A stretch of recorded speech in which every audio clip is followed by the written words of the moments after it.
Now, before we get to Eleanor, let me tell you about the man who inherited everything. His name was William Cavendish, the Duke of Ashford.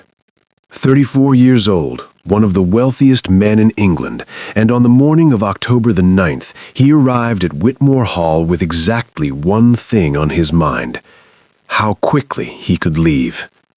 He had 3 days. That was the plan. 3 days to walk through the estate, hand the inventory to his solicitors, arrange the sale, and get back to London by Thursday evening, because on Saturday he was having dinner with Lord Hargrove, his future father-in-law. And that dinner was important, very important. See, William wasn't marrying Cecilia Hargrove for love. He knew that. Cecilia probably knew that too, but Cecilia's father controlled the largest textile operation in the north of England, and William had just acquired 3 wool mills in Yorkshire, and when you put those 2 things together, well, the numbers were very beautiful. William liked beautiful numbers. So, the estate. 3 days, in and out. His carriage stopped in front of Whitmore Hall at 9:30 in the morning. His solicitor, Mr. Doyle, was already waiting outside, looking nervous in the way solicitors always looked around William. William stepped out. He looked at the house. Big, old, the kind of house that had been impressive once, maybe 30 years ago. Now the grounds were overgrown, the fountain in the front courtyard had gone dry, and the ivy on the east wing looked like it had been making decisions on its own for quite some time. He made a note in his head, lower the auction estimate, let the buyer account for repairs, and walked toward the steps. "Your Brace," Doyle rushed forward. "Good morning. I have the inventory prepared and also the property survey you requested, and good." William didn't slow down. "I want to walk the house this morning, meet with the auction house tomorrow, and have the paperwork finalized by Wednesday. Is there anything I need to know before we start?" Doyle hesitated. Just for a moment, just long enough. William stopped, turned around. "Doyle, there is one clause in the will," Doyle said carefully, "that I perhaps should have flagged earlier." He held out the document. William took it, found the page, read it. Then he read it again.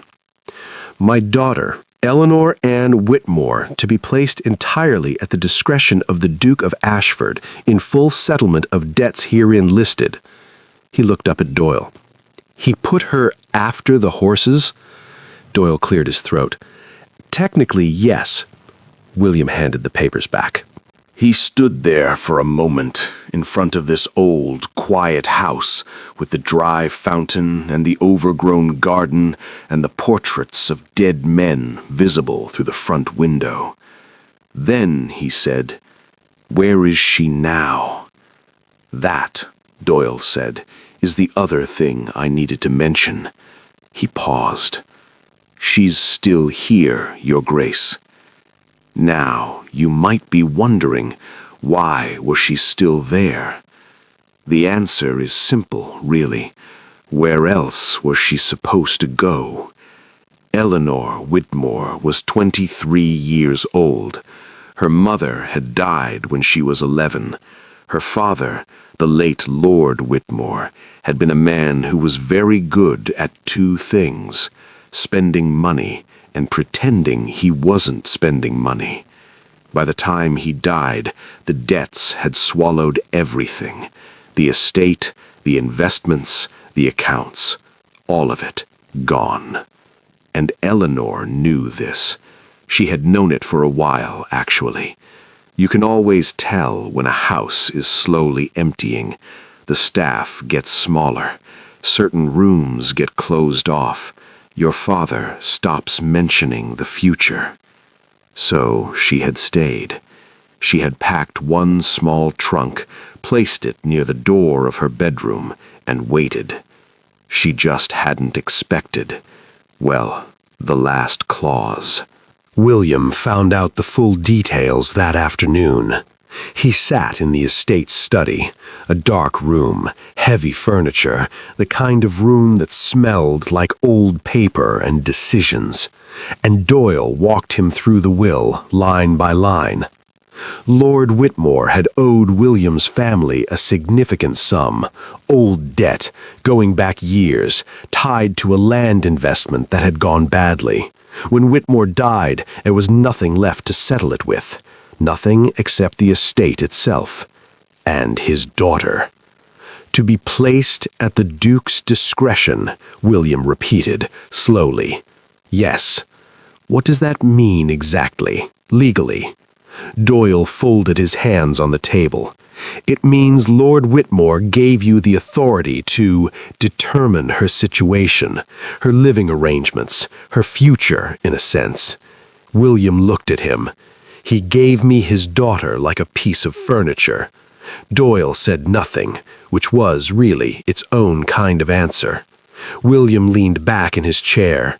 Outside the window, the grounds sat gray and still under the October sky. A gardener, one of the last remaining staff, it seemed, was raking leaves near the east wall, moving slowly like a man with nowhere particular to be.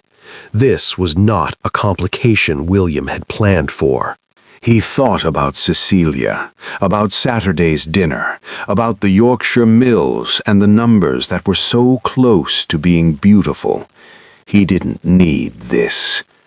"I'll arrange a small income for her," he said finally, "something reasonable, and I'll write to her father's cousin in Bath. Doyle, find out if there's a cousin, some family somewhere. She can go there." Doyle nodded carefully. "And in the meantime?" "In the meantime, she stays here until I've finished with the estate." William stood up, straightening his coat. "I'll speak to her briefly, explain the situation. It doesn't need to be complicated." Doyle nodded again. William picked up his papers and walked toward the door. And then Doyle said quietly, "Your Grace, she's in the library. Has been all morning, I believe." William paused. "Reading?" "Yes." He didn't know why that stopped him. It was a perfectly ordinary thing to do. People read books every day.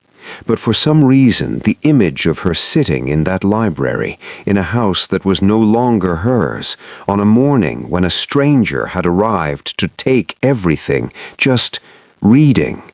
He pushed the thought aside. "Thank you, Doyle," he said, and walked out. The library was at the end of the east corridor. William walked there alone. He hadn't asked Doyle to come. This was a simple conversation. 2 minutes at most.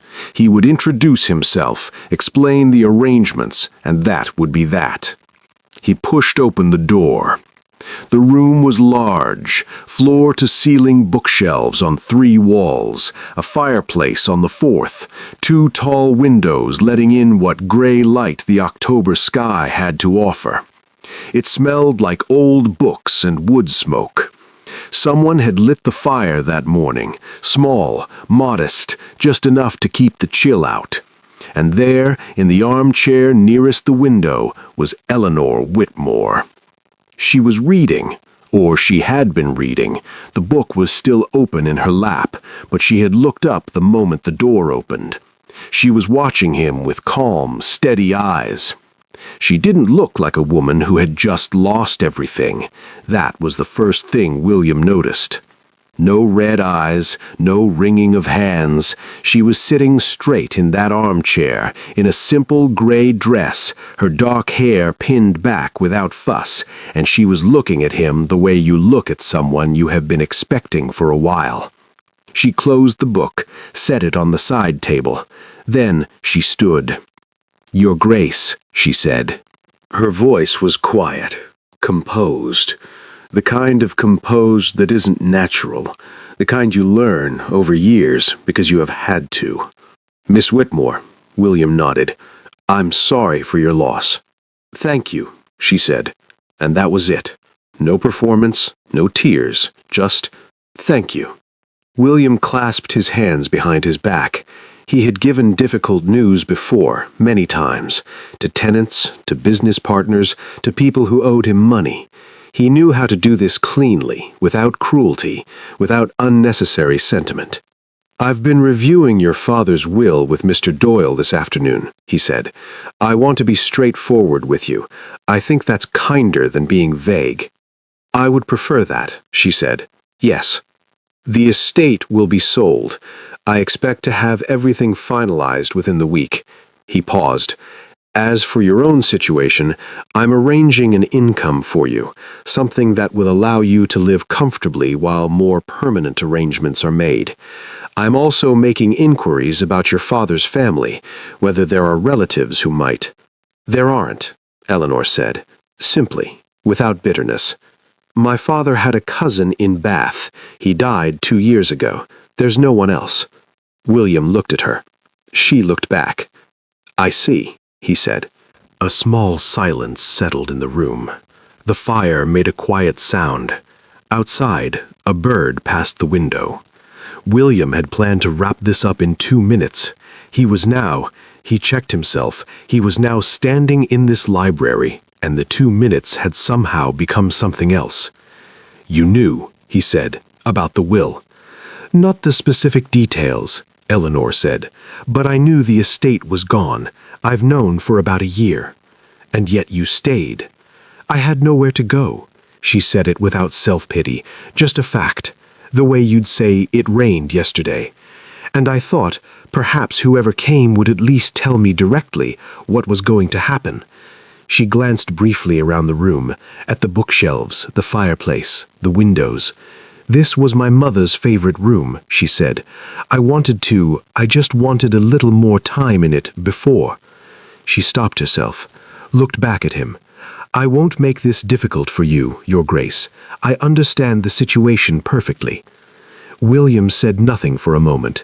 He was a man who was very good at reading rooms, at understanding what people wanted, what they were hiding, what they were performing. It was something he had learned young and sharpened over years. And Eleanor Whitmore was not performing anything. That was unusual. "Take the week," he said. "I'll need the house through Thursday for the inventory. After that, we'll speak again before anything is finalized." Something passed across her face. Not gratitude exactly. Something quieter than that. "Thank you," she said again. William nodded once, turned to leave. He was almost at the door when he stopped. He didn't know why, and looked back. She had sat back down in the armchair, picked up her book. She wasn't reading it. Her eyes were on the window, on the gray October sky outside, but her hands were holding the book, and her back was straight, and she looked exactly like someone who had been holding themselves together for a very long time, and intended to keep doing so. William turned back to the door and walked out. He told himself, walking down the east corridor, that it was efficiency. She needed time to vacate properly. It was the practical thing.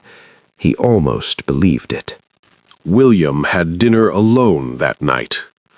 He had brought work with him, correspondence, documents, 2 letters from his London solicitor that needed responses. He spread them across the dining room table and worked through them methodically while the housekeeper, an older woman named Mrs. Hale, one of 3 remaining staff, brought soup, then bread, then a plate of cold meat that he ate without tasting. This was normal for William. He often worked through dinner. It was efficient. He finished the correspondence, folded everything neatly, set it aside. Then he sat there for a moment in the quiet of the Whitmore dining room, in a house that wasn't his yet, but would be by Thursday, and he poured himself a glass of port and picked up the will. He wasn't sure why. He had already read it. He knew what it said. There was nothing new in it. But he opened it anyway, and he read it again, slowly this time, not looking for legal details, not calculating, just reading. Lord Whitmore had been thorough, he'd give him that. Every asset listed precisely, the house and grounds, the furniture room by room, the paintings with their estimated values, the silver, the horses, 3 of them, named individually, with notes on their temperament and worth. Then at the very bottom of the last page, my daughter, Eleanor Ann Whitmore, to be placed entirely at the discretion of the Duke of Ashford, in full settlement of debts herein listed. William read it once, then again. Then he set the document on the table and looked at it. He had seen a great many wills in his life, his own father's, which had been 50 pages long and viciously specific. Clients' wills, business partners' wills, wills that were generous and wills that were cruel, and wills that were simply exhausted. The last act of a man who had run out of everything, including imagination. But this was something else. The horses had names, temperament notes, individual entries. Eleanor had one sentence: to be placed at the Duke's discretion. Not, my beloved daughter for whom I wish a good life. Not, my daughter who I trust will be treated with kindness. Not even the cold formality of a proper legal bequest. Just placed, like a chair, like an inconvenience to be dealt with. William closed the will. He drank his port. He thought about Eleanor in that library, sitting straight in that armchair, holding her book, looking at the gray sky. I won't make this difficult for you, Your Grace. I understand the situation perfectly. How long had she understood it? How long had she known, really known, what her father thought of her? He poured another glass. This was not his problem, he reminded himself. He had a plan. The plan was working. By Thursday, the estate would be catalogued. By Friday, he would be in London. By Saturday, he would be at the Hargrove dinner, and the numbers would be beautiful, and everything would proceed exactly as designed. He had arranged an income for the girl. That was more than her own father had done. He was being generous, really. He picked up the will again, found the page, read the last clause one more time. To be placed at the Duke's discretion. He thought about his mother. He didn't mean to. It wasn't a memory he kept close. He had put it somewhere at the back of things years ago, and he preferred it stayed there. But it came anyway, the way those things do, quietly and without asking permission. His mother at the breakfast table. His father speaking to her about some financial matter, the tone more than the words, that particular tone his father used with her, patient and dismissive all at once, the tone you use with someone whose opinion you have already decided doesn't matter. His mother's hands folded in her lap, her back perfectly straight. Not arguing, not crying, just still, the way Eleanor had been still. William set down the glass. He sat for a long moment in the quiet dining room. Then he folded the will, put it back in the document case, and went to bed. He told himself he would sleep easily. He didn't. He started early. 7:30 in the morning, William was already in the entrance hall with a leather notebook and a pencil, going room by room. This was the kind of work he actually liked. Methodical, clear, a beginning and an end. You walk in, you write down what's there, you walk out. No ambiguity. Mrs. Hale had offered to help. He had said yes, thank you, and she had lasted about 40 minutes before her knees gave her trouble with the stairs, and he sent her back to the kitchen with genuine politeness, which left him alone. He was in the drawing room, cataloging a set of 6 chairs that would do well at auction, decent condition, good fabric, when Eleanor appeared in the doorway. She was dressed simply again, dark blue today, hair pinned back the same way. She had a cup of tea in one hand, and she stopped when she saw him, as if she hadn't been entirely sure he'd be there already. "Good morning," she said. "Good morning." A brief pause. "May I help?" she asked.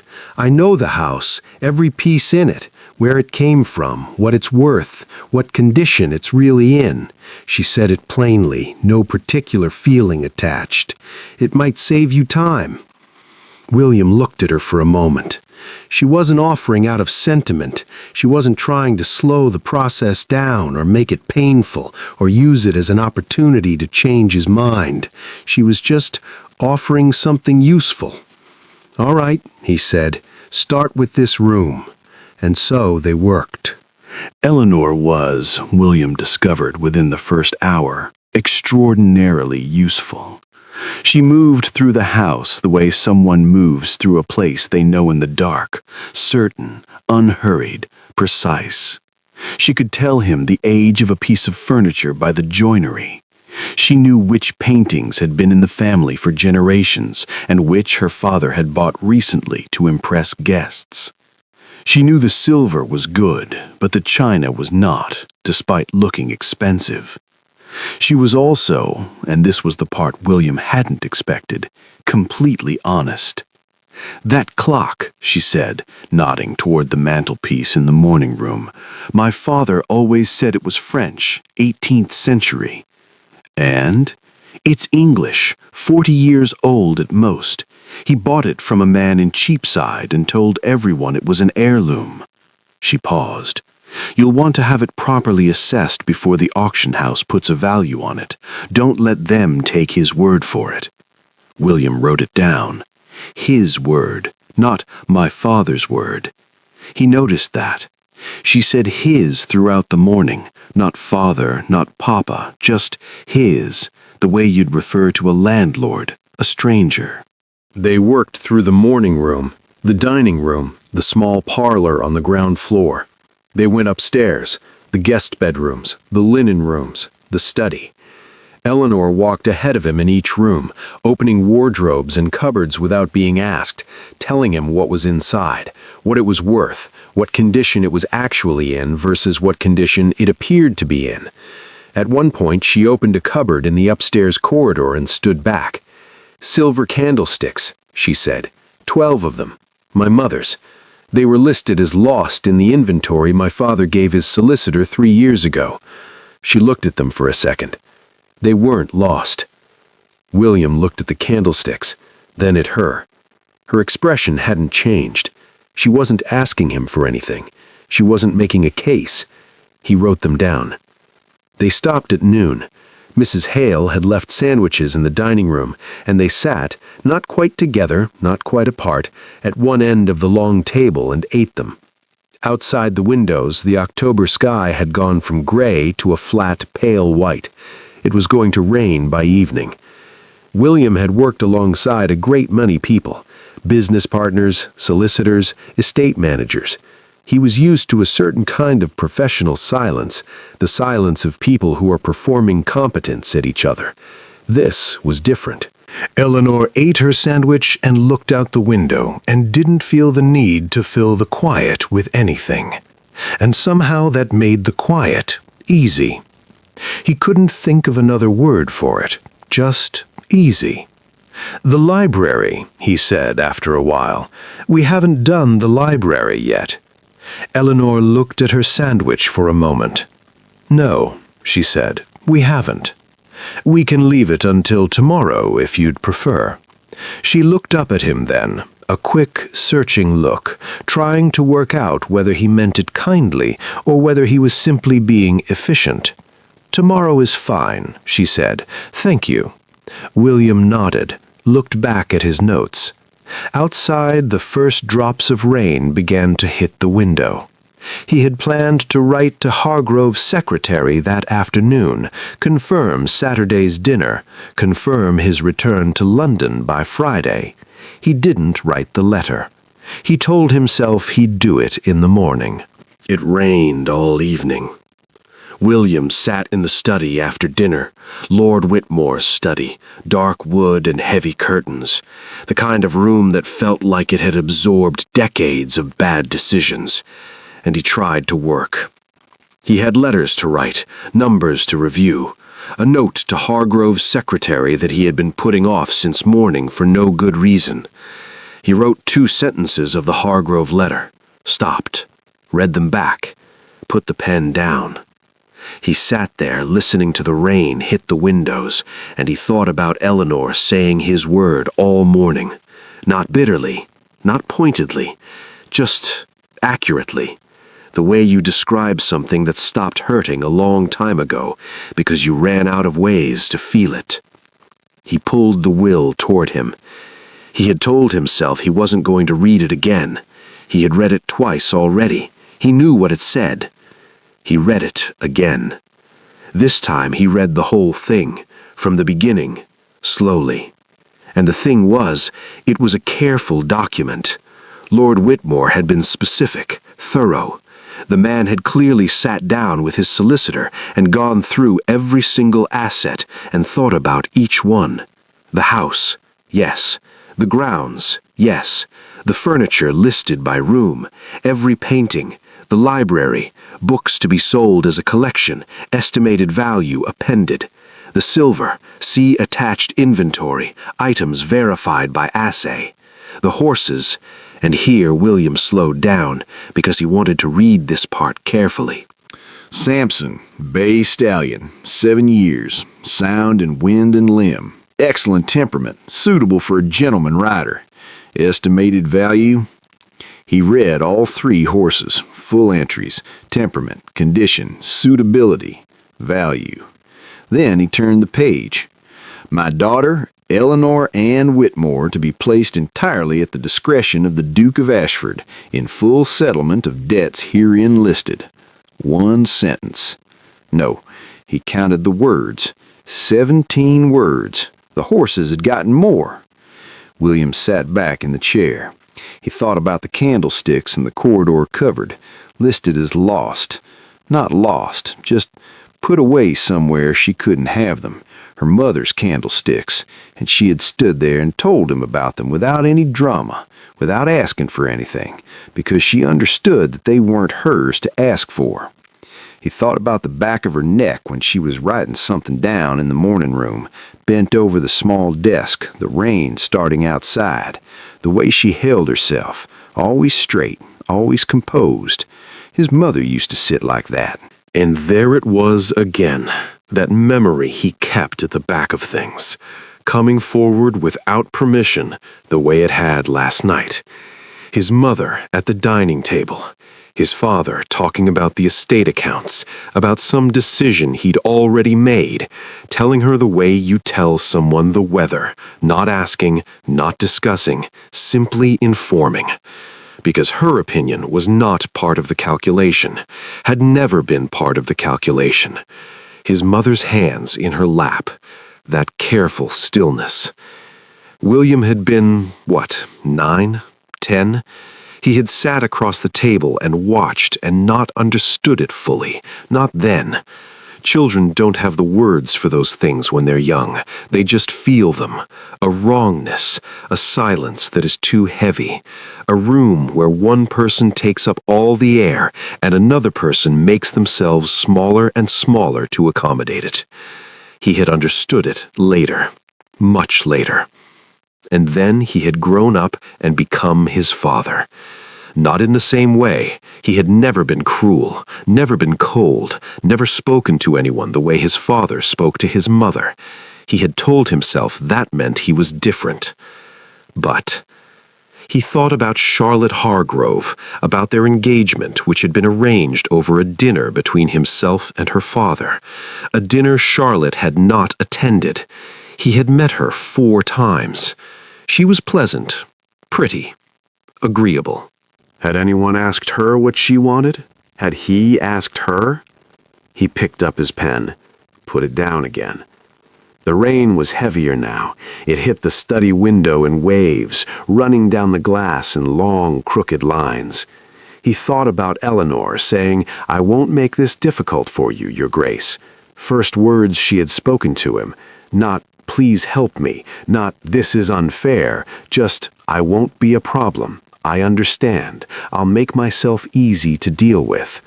because she had learned, somewhere along the way, that making herself easy to deal with was the only currency she had. His mother had learned the same thing, and neither of them should have had to. William closed the will.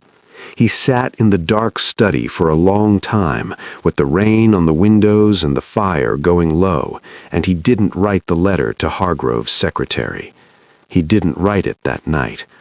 And somewhere, at the back of his mind, in a place he wasn't quite ready to look at yet, he was beginning to wonder if he was going to write it at all. It was Eleanor who suggested it, actually. Not in an obvious way. She didn't say, "Would you like to have dinner together?" She simply appeared in the doorway of the study at 6:30, while William was still going through the upstairs inventory notes, and said that Mrs. Hale had made soup, and there was enough for two, and it seemed wasteful to heat the dining room twice.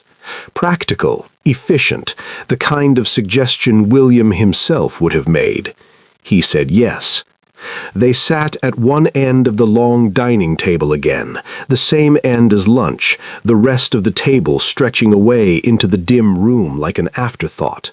Mrs. Hale brought soup, then bread, then a roast that was simple but good. The rain was still going outside. The candles on the table moved slightly every time someone shifted in their seat.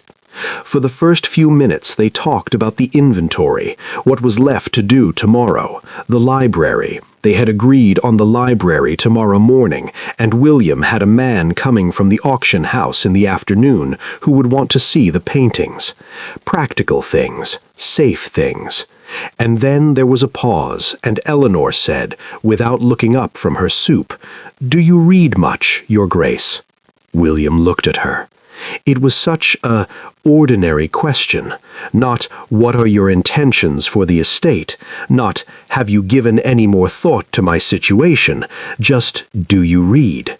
"Some," he said, "mostly correspondence at this point, history occasionally." "What period?" "Roman, mostly. Caesar, Suetonius." Eleanor looked up then.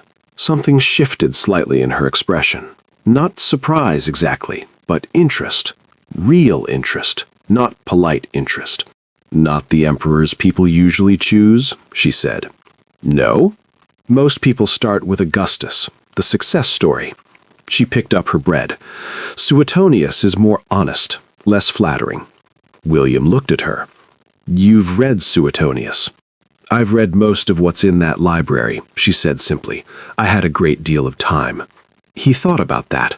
A young woman alone in a house that was slowly emptying, with a father who had listed her below the horses, reading Roman history by herself in the library her mother had loved. "What else?" he said. She glanced at him, checking again whether the question was genuine. It was. "Thucydides," she said. "Gibbon. Some philosophy. Hume mostly, though I found him frustrating in places." She paused. "Marcus Aurelius. I've read that one several times." "The Meditations?" "Yes." William set down his spoon. "Why several times?" Eleanor was quiet for a moment. "Because he wrote it for himself," she said, "not for anyone else. He was the most powerful man in the world, and he sat down and wrote, 'You are not doing this well enough. Try again. Be better.'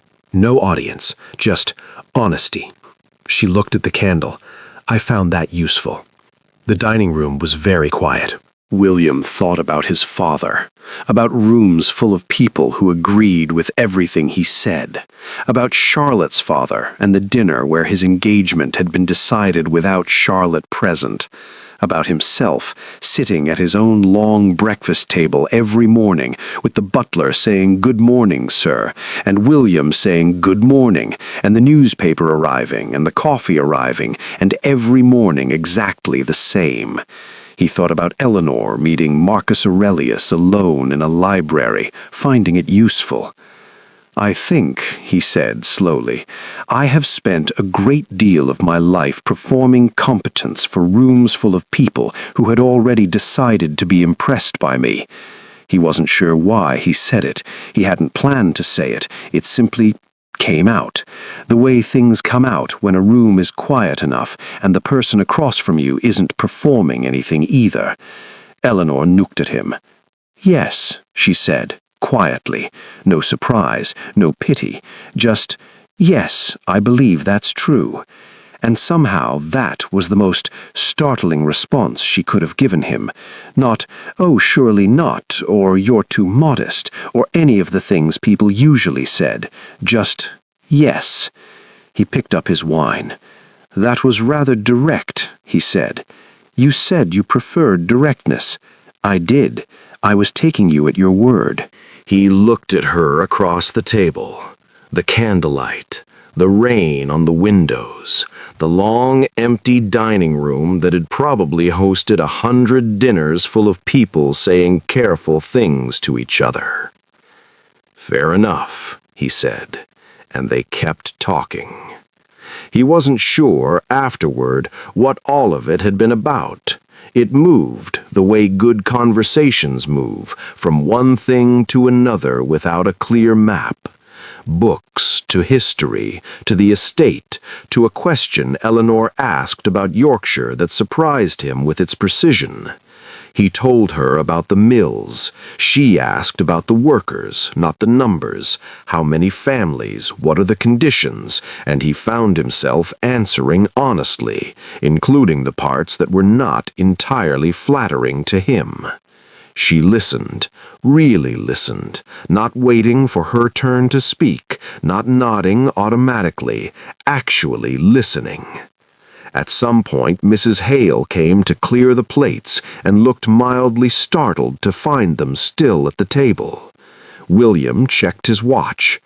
9:30. He had sat down at 7. He looked up and found Eleanor looking at her own hands with the expression of someone who has also just noticed the time and is not entirely sure how that happened. "I should let you," she started. "Yes, I have—" "There are letters," he said at the same moment. A brief silence. Then Eleanor stood, and William stood, and there was a moment, just a moment, of two people standing on either side of a table in a candlelit room, not quite knowing what to do with whatever the last 2.5 hours had been. "Good night, Your Grace," Eleanor said. "Good night, Miss Whitmore." She left. William stood at the table for another moment. Then he blew out 2 of the candles and walked to the study. He sat down, picked up his pen, looked at the blank paper in front of him, thought about, "You are not doing this well enough. Try again. Be better." Put the pen down. He did not write the letter to Hargrove's secretary that night either. He couldn't sleep. This was not, in itself, unusual. William had never been a particularly good sleeper. His mind didn't stop easily. It kept working, kept calculating, kept pulling at loose threads long after the rest of him wanted to be done for the day. But tonight was different. Tonight it wasn't numbers keeping him awake. He lay in the dark in the Whitmore guest bedroom. Large bed, good linen, the rain finally stopping outside, leaving that particular silence that rain leaves behind, and he stared at the ceiling, and he thought about Eleanor saying yes across the dinner table. Just yes, no softening, no performance. He thought about the candlesticks in the cupboard. He thought about 17 words, and then, without meaning to, he was somewhere else entirely. He was 11 years old. Harwick House, the family estate in Derbyshire. A Tuesday evening in winter. He remembered it was winter because the windows had frosted at the edges, and he had drawn a small pattern in the corner of his bedroom window before coming downstairs. He had come down for a glass of water. The dining room door was ajar. His father was at the head of the table. His mother was sitting to his father's left, not across, not at the other end, but close, which should have meant warmth, but didn't. His father had a letter in his hand. He was reading something from it, explaining something about the Derbyshire property, about a decision he had made regarding the tenant farmers, a change in rents, William understood later, a significant one. His mother said something, quietly, just a few words, a question or perhaps a concern. William couldn't hear it clearly through the gap in the door. His father looked up from the letter. He didn't raise his voice. His father rarely raised his voice. That wasn't his way. He simply looked at William's mother with that particular expression, patient, slightly tired, the expression of a man explaining something obvious to someone who should already understand it. He said something. William couldn't hear the words, but he didn't need to hear the words. He could see his mother's face. She didn't argue. She didn't cry. She simply absorbed it, the way you absorb something when you have absorbed it many times before, and you have learned that the only thing to do is be still and wait for it to be over. Her hands were in her lap. Her back was straight. She was looking at his father with an expression that had no name, not quite sadness, not quite resignation, something older than both of those things, something that had been there so long it had become part of her face. William had stood at that door for a long moment. Then he had gone back upstairs without his glass of water. He was staring at the ceiling of the Whitmore guest bedroom. The memory wasn't new. He had always had it. It had always been there, one of those small moments from childhood that lodge somewhere and stay. But he had looked at it before without really looking at it, the way you look at something every day without seeing it. He was seeing it now. His mother's hands in her lap, Eleanor's hands in her lap, in the library when he had first walked in. His mother's back, straight and careful, in a chair at a table in her own house. Eleanor's back, straight and careful, in an armchair in a library in a house that was being taken from her. His mother saying something quiet, and his father looking up with that patient, dismissive expression. I have already decided your opinion is not part of this calculation. A dead man's will, to be placed at the Duke's discretion. 17 words. Below the horses. William closed his eyes. His father had been a respected man, a powerful man. Nobody had ever said a word against him in public. He had run the estate well, managed the finances well, fulfilled every visible obligation a duke was supposed to fulfill. And he had made William's mother very small. Not loudly, not cruelly, not in the way that leaves marks people can see, just quietly, consistently, over years, in 100 small moments exactly like the one William had seen through a gap in a dining room door when he was 11 years old. And she had stayed straight, because what else could she do? What else could any of them do? William opened his eyes. He thought about the life he was building, the mills, the merger, Charlotte Hargrove, who was pleasant and pretty and had not been present at the dinner where her future was decided. Lord Hargrove, who had looked at the match the way he looked at acquisitions, asset, value, return. He thought about himself, 20 years from now, sitting at the head of a long table, a woman to his left with her hands in her lap and her back very straight. He sat up in the dark. For a long time he just sat there, on the edge of the bed, in the quiet that rain leaves behind. He wasn't ready to name what was happening to him, not yet. It was too new, too uncomfortable, too much like pulling at a thread in a coat you've worn for years and starting to feel the whole thing come loose. But something had shifted. Something he couldn't unshift. He reached over and lit the candle on the bedside table, sat there in the small circle of light, and for the first time in a very long time, maybe since he was 11 years old, standing at a gap in a door, watching something he didn't have words for yet, William Cavendish, the Duke of Ashford, felt something that was not a calculation.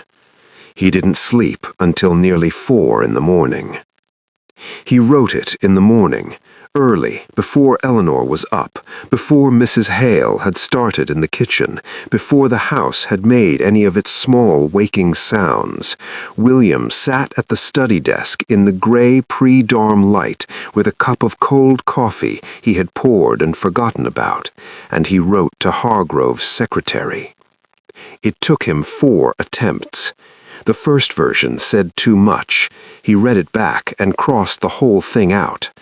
The second version said too little, 1 line, almost rude in its brevity. He folded it, then unfolded it, then set it aside.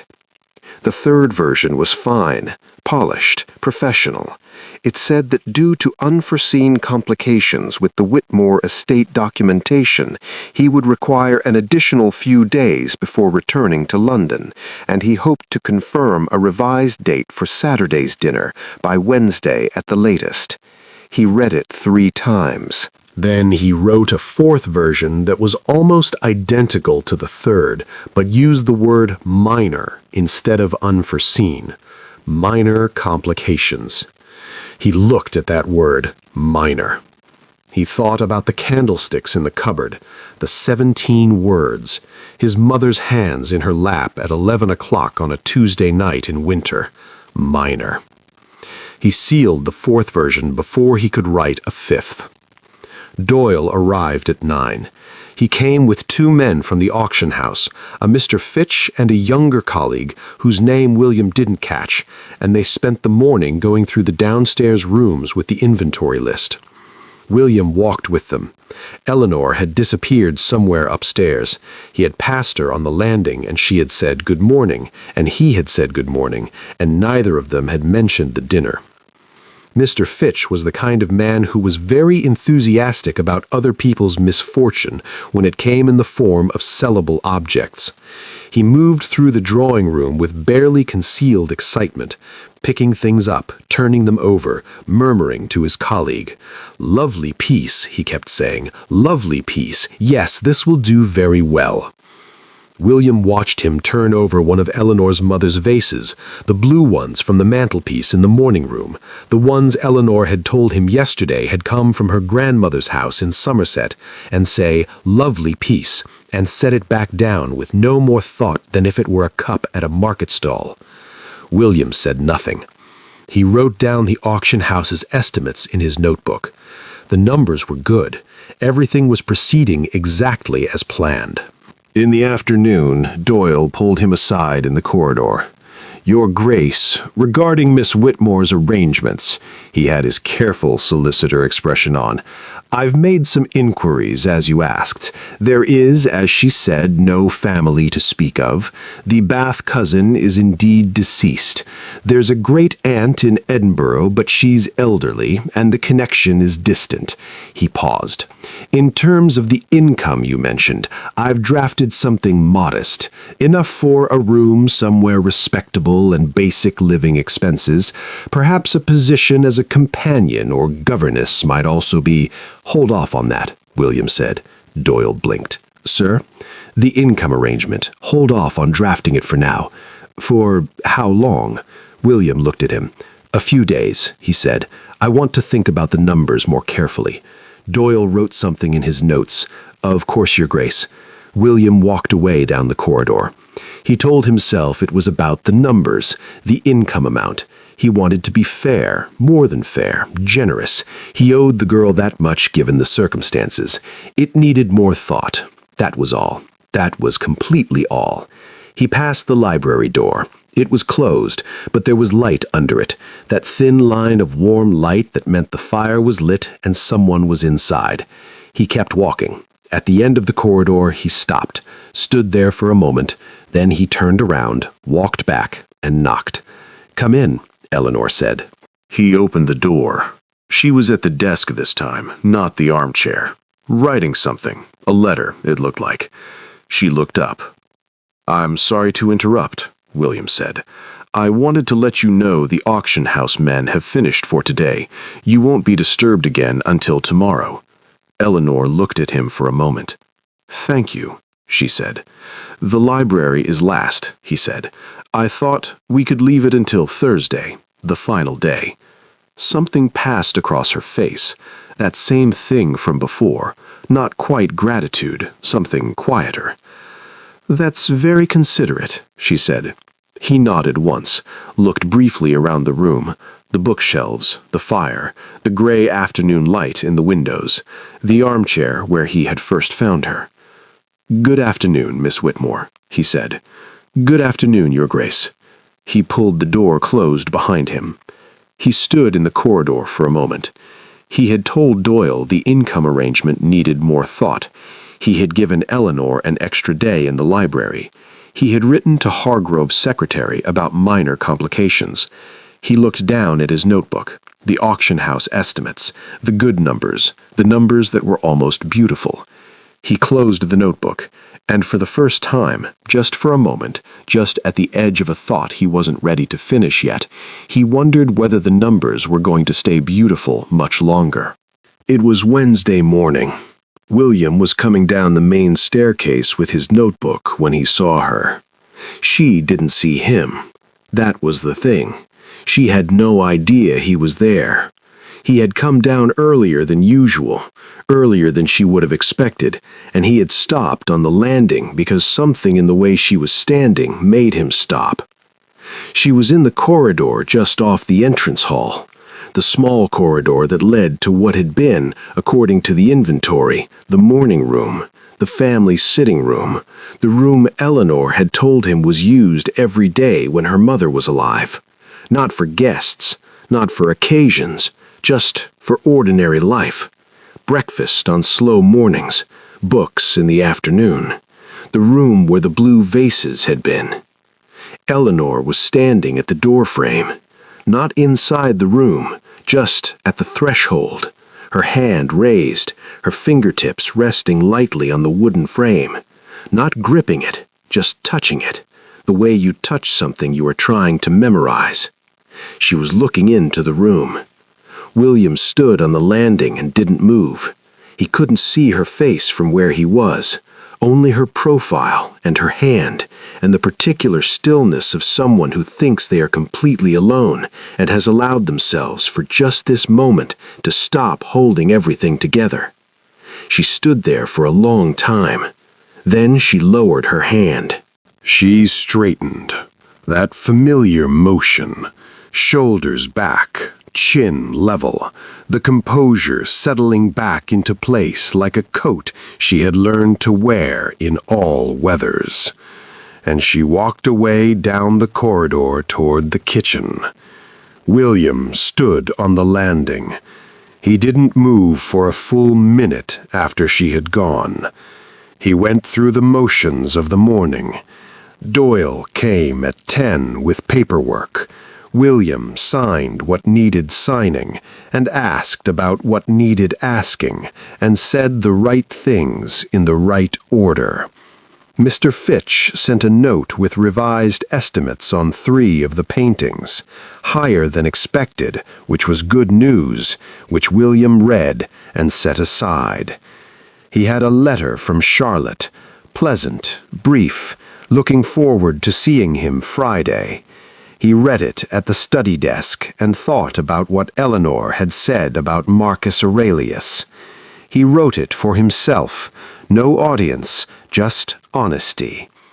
Had Charlotte ever written anything just for herself? Had he ever asked? He put the letter in the correspondence pile. At noon, he stood at the study window and looked out at the grounds, the overgrown lawns, the dry fountain, the oak tree at the east end of the garden that was old enough that Eleanor's grandmother had probably climbed as a child. The auction house would sell the grounds with the house. Whoever bought it would probably tear the garden up and start again. He thought about Eleanor's fingertips on the doorframe. The thing was, and he kept coming back to this, kept turning it over the way you turn over something with an edge you haven't found yet. It wasn't grief he had seen. Not exactly. It was something more careful than grief. Grief is what you feel when you lose something. But Eleanor had never really had this. Not fully. Not in the way a person should have a home. She had lived here for 23 years and eaten at the servants' table and worn one dress to every ball and come home through the back door and been listed in her father's will below the horses. And still she was standing at that doorframe saying goodbye, because it was the only home she had ever known, however badly it had treated her. William turned away from the window. He sat down at the desk. He looked at the auction house estimates, the painting numbers, the total figure at the bottom of Doyle's summary, the number that, combined with the Hargrove merger, would make everything very clean and very profitable and very much according to plan. He looked at it for a long time. Then he turned the paper over. He didn't look at the number again for the rest of the day. That evening he sat alone in the study after dinner. Eleanor had eaten quickly and excused herself. She was finishing something, she said. She hoped he didn't mind. He had said, of course not, and meant it. He sat with a glass of port and his notebook open to a blank page, and he thought. Not calculated, not planned, just thought.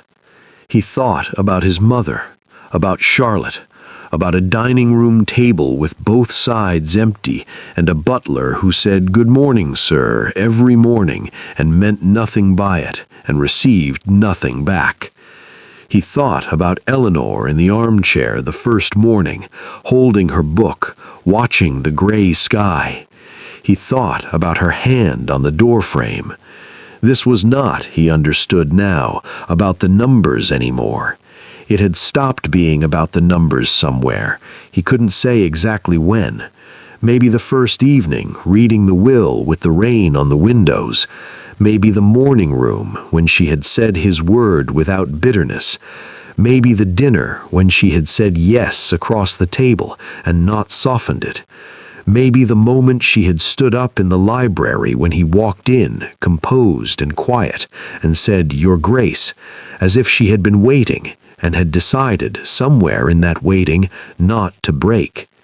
He picked up his pen, opened the notebook to a fresh page, and he wrote, not a letter, not a plan, just 2 words at the top of the page, the way you write something when you are trying to make yourself look at it directly. The house. He stared at those 2 words for a long time. Then he wrote 2 more words underneath. Don't sell. He looked at what he had written. Outside, the oak tree moved in the wind, the last of the autumn leaves, probably. By the end of the week, there would be nothing left on it. William closed the notebook.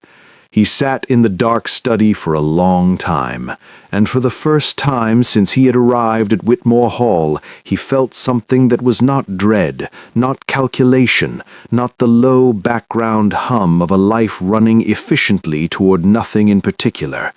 He felt, very quietly, like himself. He came on Thursday morning, unannounced. William was in the library with Eleanor. They had saved it for last, as agreed, and they had been working through it quietly for about an hour, Eleanor reading out titles and William writing them down, both of them moving carefully around the fact that this was the last room, and after this the inventory would be finished and everything would be decided. It was, strangely, the most peaceful morning of the week. Then Mrs. Hale appeared in the doorway with an expression that meant trouble. "A Lord Hargrove, Your Grace," she said. "He says he wasn't expected." William looked up from his notebook. "No," he said, "he wasn't." Hargrove was in the entrance hall when William came down. He was a large man, not tall, but wide, the kind of wide that comes from decades of good dinners and the confidence that someone else will always pay for them. He had his hat in one hand and his gloves in the other, and he was looking around the entrance hall with the expression of a man pricing everything he sees. "Cavendish," he smiled broadly. "There you are. I was in the county. Thought I'd stop in, see how things are progressing. Charlotte sends her regards." "Hargrove," William shook his hand. "I wasn't expecting you until Saturday." "Ah, well," Hargrove waved a hand. "You know how it is. Couldn't resist a look at the property." He was already moving, not waiting for an invitation, just moving, the way men like Hargrove moved through spaces they had decided were already theirs. "Solid bones," he said, looking up at the ceiling. "Good proportions. The grounds need work, but that's nothing. What are we looking at, auction-wise? Fitch gave you numbers?" "He did," William said.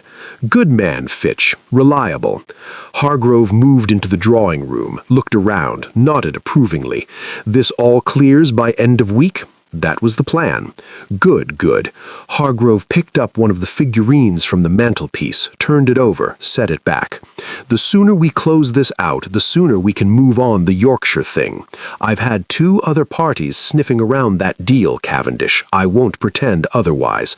Time matters." "I understand," William said. And then Eleanor came downstairs. She had heard the voices, probably.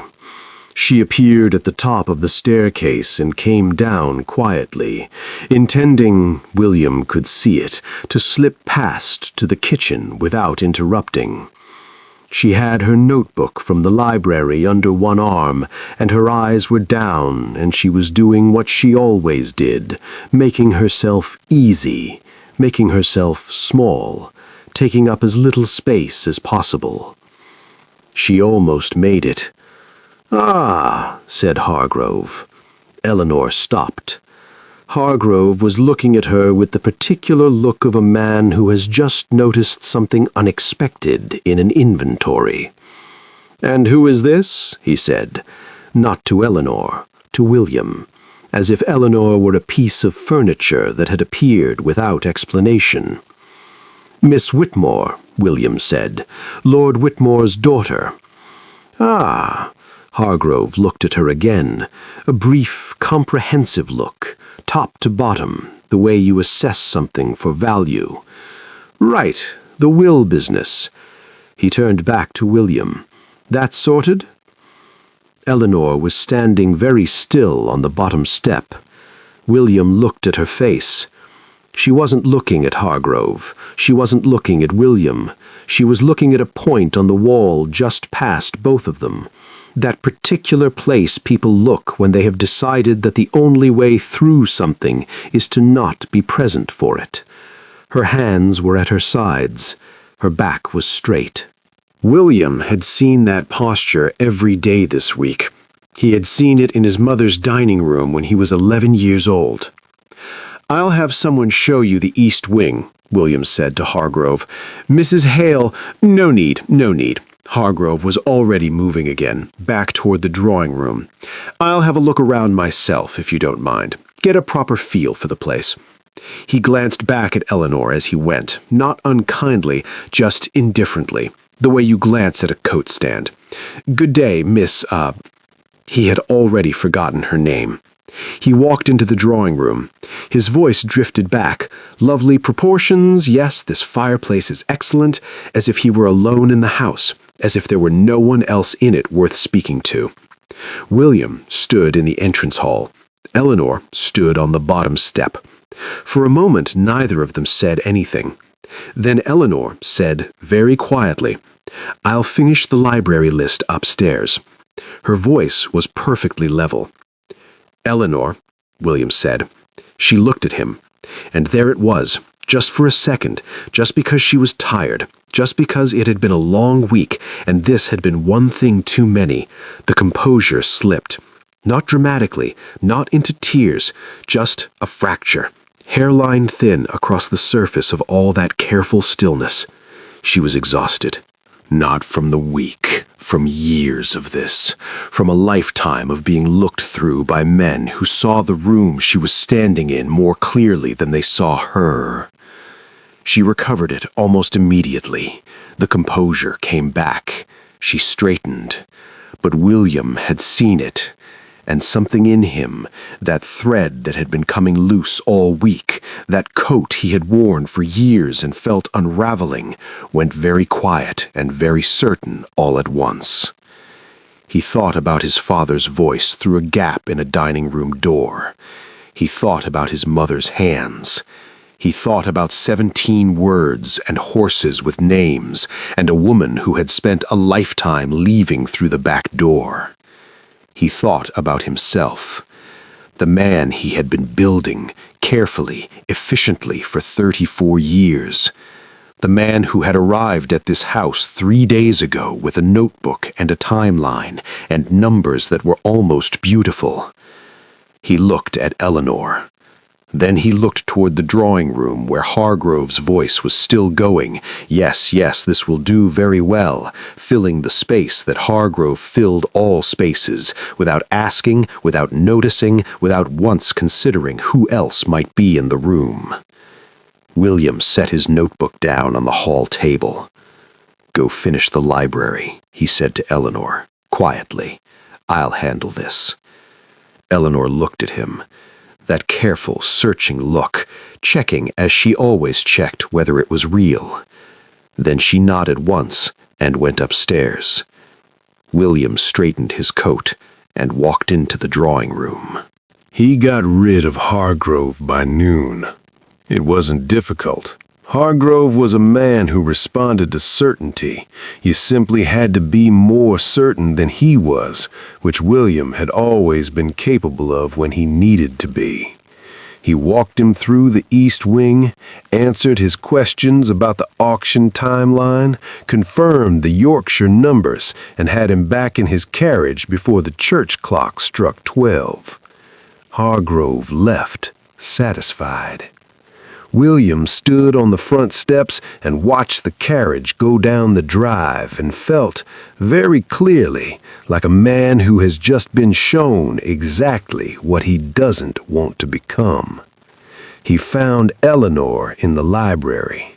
She had finished the list.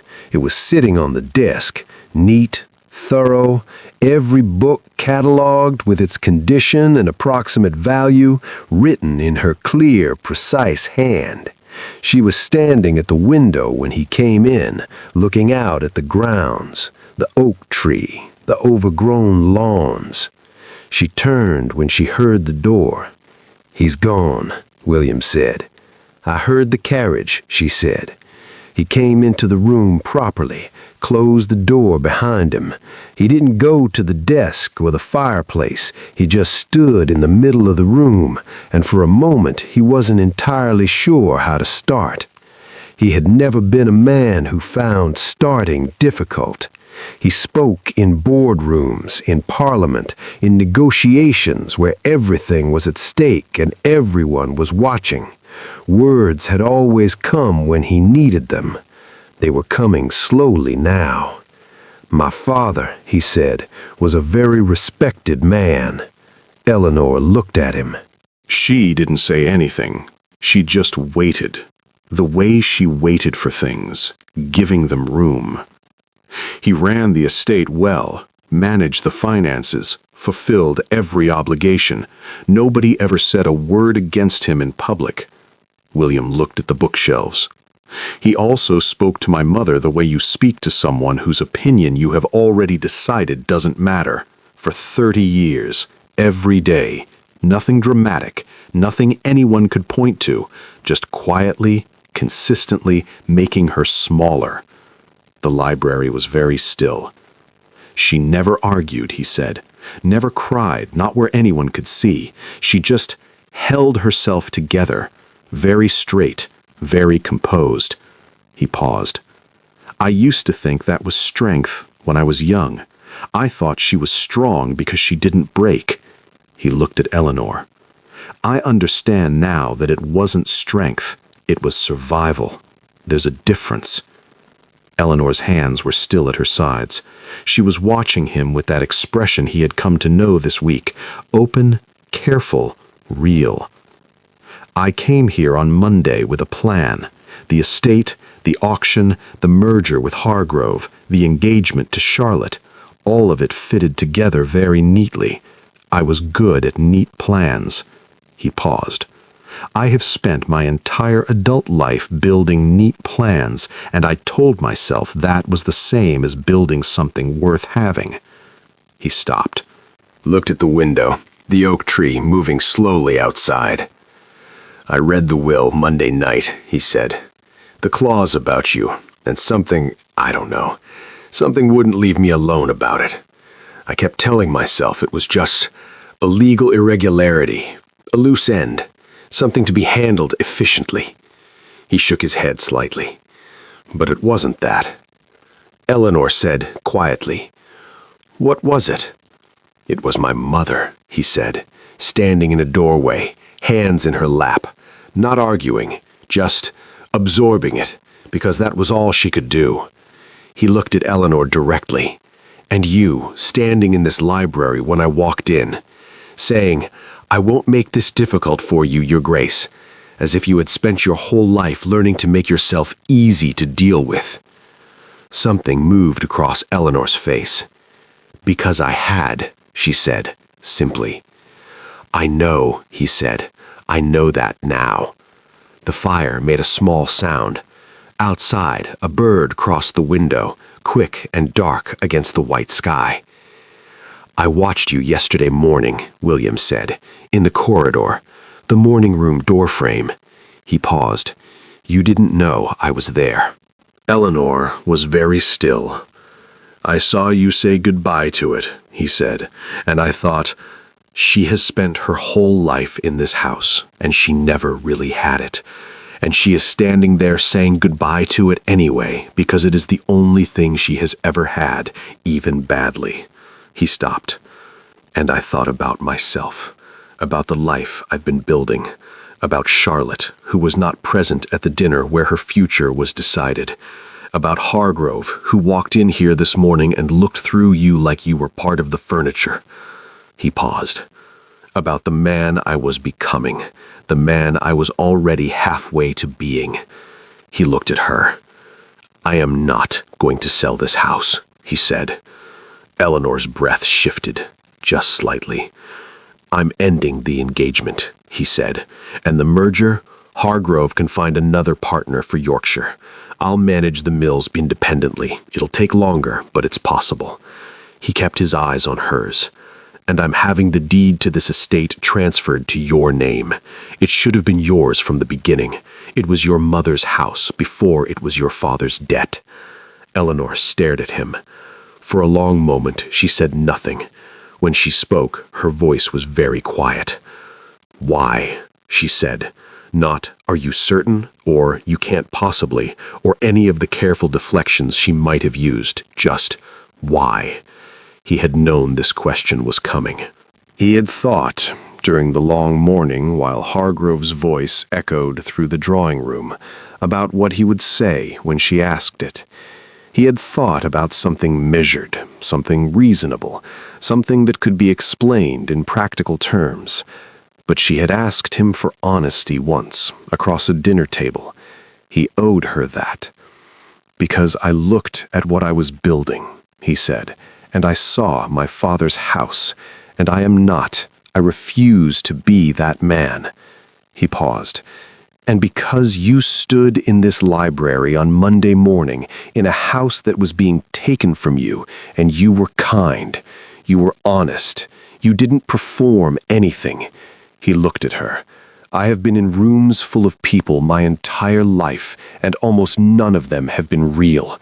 You were real from the first moment." The library was quiet. Eleanor looked at him for a long time.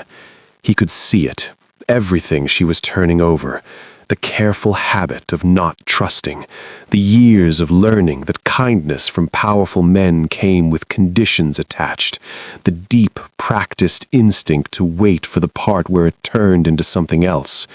He waited. He let her look. "You're giving up a great deal," she said finally. "Yes," he said. "The merger, the engagement, the clean plan. Yes. For someone you have known for 4 days." He almost smiled. "For someone," he said, "who reads Suetonius and tells the truth and says yes across a dinner table without softening it." He paused.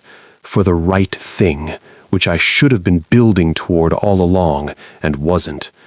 Eleanor looked down at her hands, then up at him. And the composure, that careful, years-long composure, didn't break exactly. It did something else. It softened, just slightly, just enough for him to see underneath it the person who had been holding it in place for so long. She was tired. She was so tired. And he could see it, just beginning, just at the edge. She was starting to believe him. "I don't know what to say to you," she said.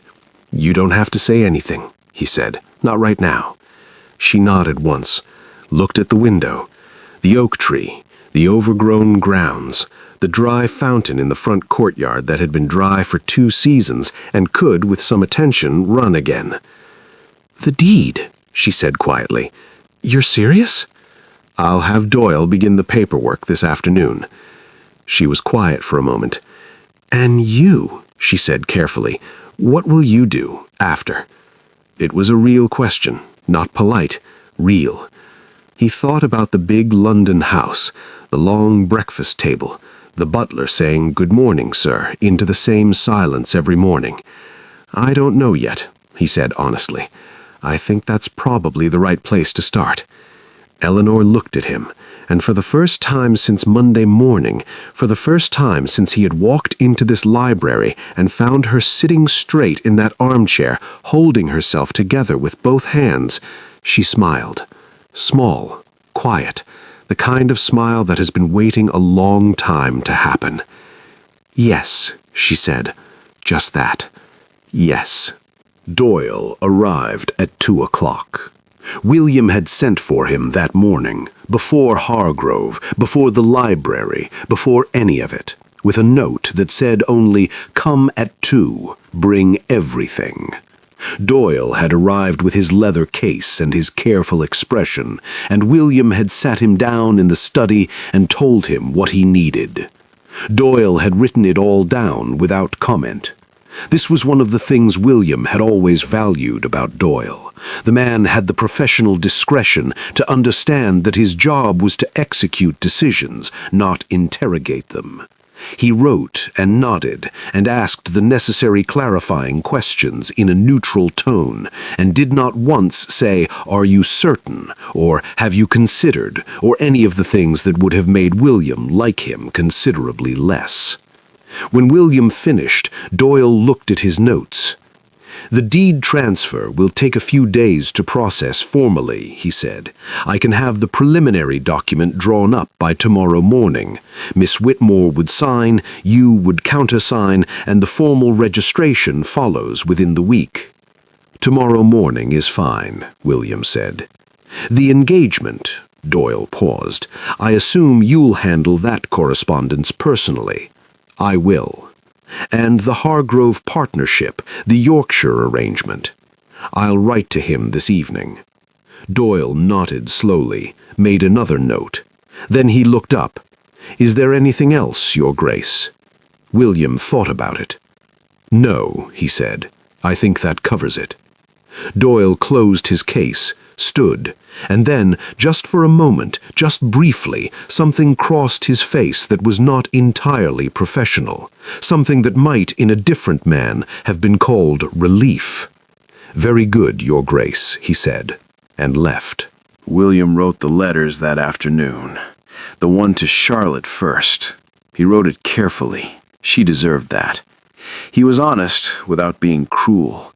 He told her that the engagement was not right, that she deserved someone who had chosen her, really chosen her, and that he was sorry it had taken him this long to understand the difference. He sealed it and set it aside. The one to Hargrove took longer. Not because he wasn't certain, he was entirely certain, more certain than he had been about anything in years. But Hargrove was not a man who received unwelcome news gracefully, and the letter needed to be precise enough that there was no room for negotiation, no gap Hargrove could push back through. He wrote it 4 times. The 4th version was right, firm, final. The kind of language that closed doors without slamming them. He sealed it, looked at both envelopes on the desk. The clean plan, dismantled, and 2 letters on a Thursday afternoon in a dead man's study, in a house he had arrived at 4 days ago, intending to sell. He felt, not relief, not exactly, something steadier than relief, something that had the quality of a decision that was right and knew it was right and didn't need anything else to confirm it. He put the letters in his coat pocket and went to find Eleanor. She was in the garden. He hadn't expected that, but Mrs. Hale, when he asked, had pointed toward the back of the house, and he had gone through the kitchen corridor and out the back door, and there she was, standing near the old oak tree at the east end of the grounds, in her coat and gloves, looking up at the branches. Most of the leaves were gone now, just a few left, dark gold against the white October sky. She heard his footsteps on the gravel and turned. He walked across the lawn toward her. The grass was wet. It had rained again briefly while he was writing, and his shoes were damp by the time he reached her. He reached into his coat. The document Doyle had prepared was a preliminary one, a letter of intent, formal and legally sufficient, confirming the transfer of Whitmore Hall and its grounds to Eleanor Ann Whitmore, pending formal registration. It had William's signature at the bottom. It needed hers. He held it out. Eleanor looked at it, then at him. "Read it," he said.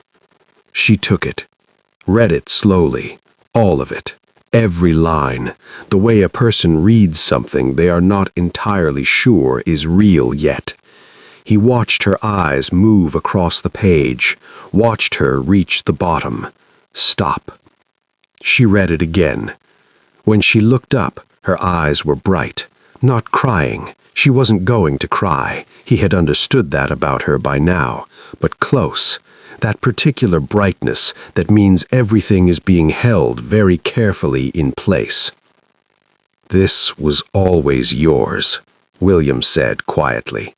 "It should never have been anyone else's to give." Eleanor looked at the document. Her hand, he noticed, was not entirely steady. "I don't," she started. Stopped. Started again. "I don't know how to—" "You don't need to," he said. "There's nothing to repay, nothing to perform. You don't have to say the right thing or be grateful in the right way." He paused. "Just sign it if you want to, and it's yours." She looked up at him. That searching look, that careful, practiced, years-long habit of checking whether something was real before she allowed herself to believe it.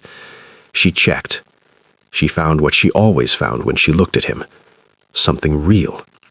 She reached into her coat pocket, produced a small pencil. She always had one, he had noticed, from the inventory days. She uncapped it, and she signed. Her name at the bottom of the document, Eleanor Ann Whitmore. Clear and steady despite the hand that wasn't entirely steady. Her name on a document that said the house was hers.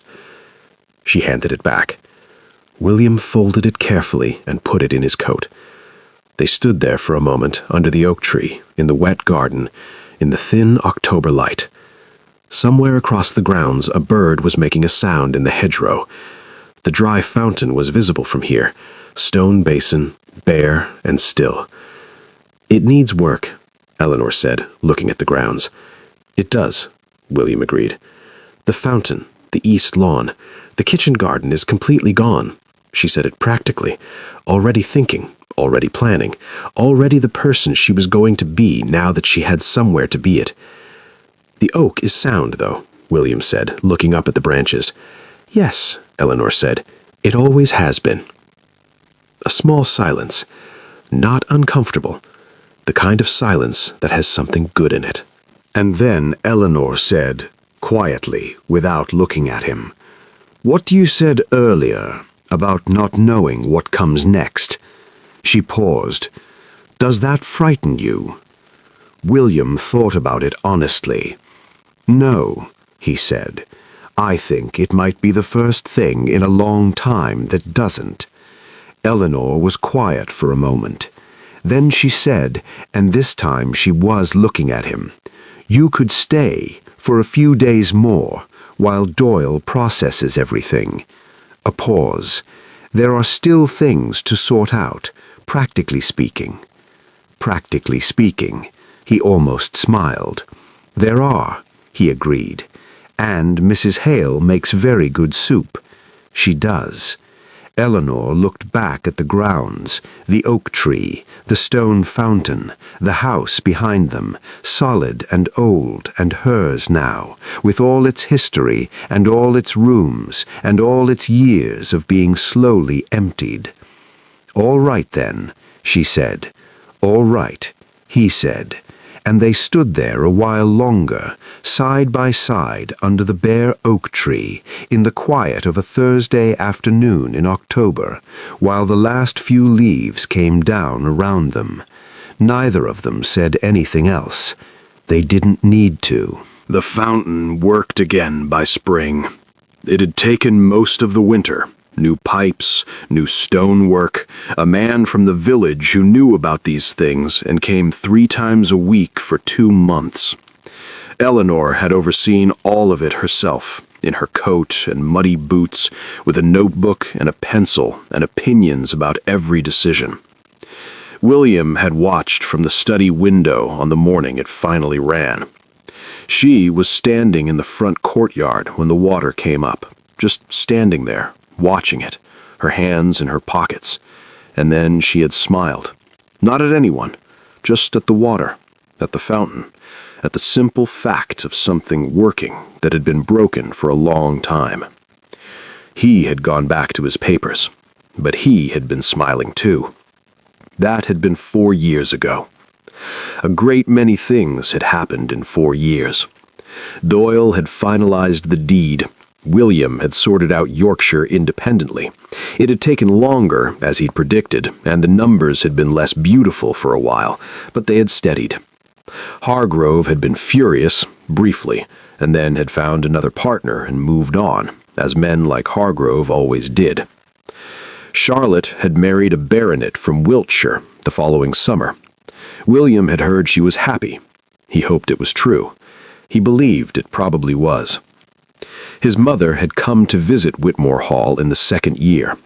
She had arrived on a Tuesday afternoon, and Eleanor had met her at the door, and within 20 minutes they had been in the library together, talking, and William had passed the doorway an hour later and heard his mother laughing, really laughing, the kind he had not heard from her in years, at something Eleanor had said.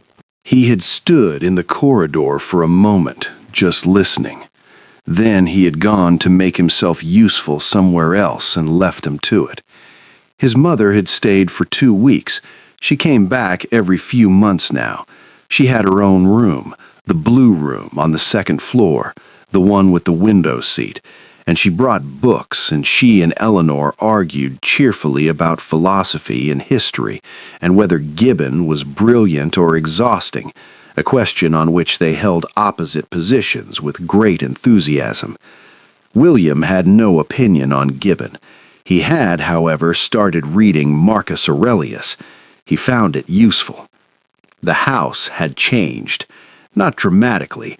It was still old, still stone, still ivy on the east wing making its own decisions, but it was different in the way a house becomes different when it is actually lived in, when someone is paying attention to it, caring about it, knowing which floorboard creaked and which window stuck in the rain, and which corner of the kitchen garden got the best afternoon light.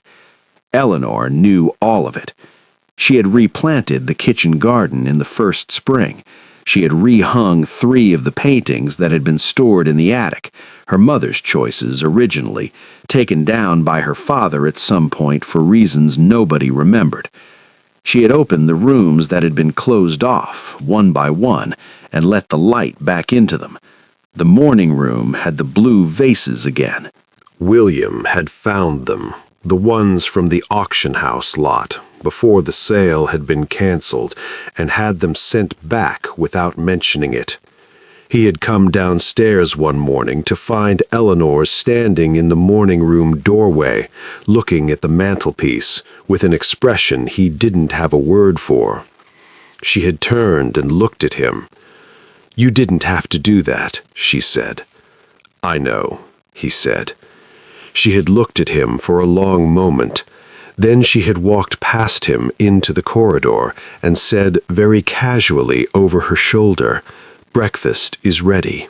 And that had been that. That was how things happened between them, mostly. Not in grand moments, in small ones. In the daily accumulation of small ones. A cup of tea left on his desk when he was working late. A book left on her pillow when he had found something she would want to read. A conversation that started at dinner and somehow continued through the whole evening without either of them noticing the time. He had stayed for a few days more that October. The few days had become a few weeks. The few weeks had become this. All of this, the fountain and the kitchen garden and the blue vases and his mother in the library, and 4 years of something that had grown so quietly and so steadily that William could not have told you the exact moment it had become the most important thing in his life. He wasn't sure it had a moment. He thought it had just always been becoming, from the first morning, from the library, from "Your Grace," said in a quiet voice by a woman who had decided not to break.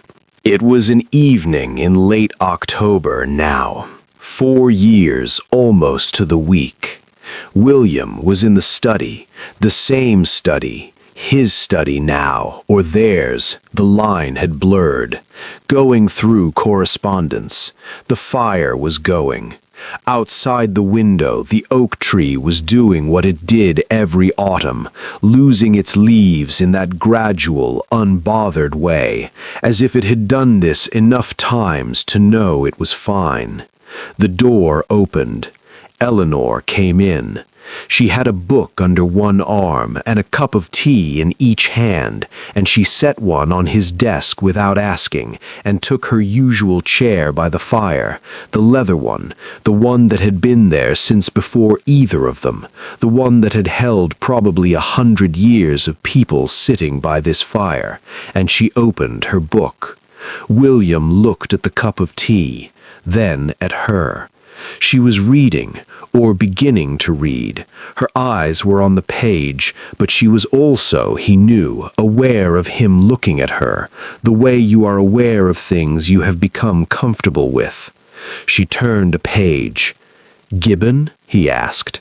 "Thucydides," she said, without looking up. "Again? He gets better every time." William looked back at his correspondence. Outside, the oak tree moved in the wind. From somewhere upstairs, the blue room, there was a faint sound that might have been his mother turning a page of her own. The house settled around them, warm and old and working, the way houses do when people have stopped fighting them and simply let them be homes. He looked at Eleanor. She was reading, her feet tucked under her in the chair, her tea going slightly cold the way her tea always went cold, because she always forgot it when she was reading. The firelight doing what firelight does to a face that is completely at ease. She looked up, met his eyes, said nothing, smiled, just slightly, just that small, quiet smile, the one he had first seen under the oak tree on a Thursday afternoon in October, the one that had been waiting a long time to happen. Then she looked back at her book. William looked back at his letters. The fire crackled. The oak tree moved. And in the morning room down the hall, on the mantelpiece, the blue vases stood exactly where they had always belonged. Some things don't begin with a grand moment. They begin with a woman standing in a library, deciding not to break, and a man who finally understood what that cost. Dear listeners, thank you for staying with us until the very end of this story. Having you here, sharing this journey, truly means a great deal. I hope this story left something with you, wherever you may be. Feel free to share the city you're watching from and what this story made you think or feel.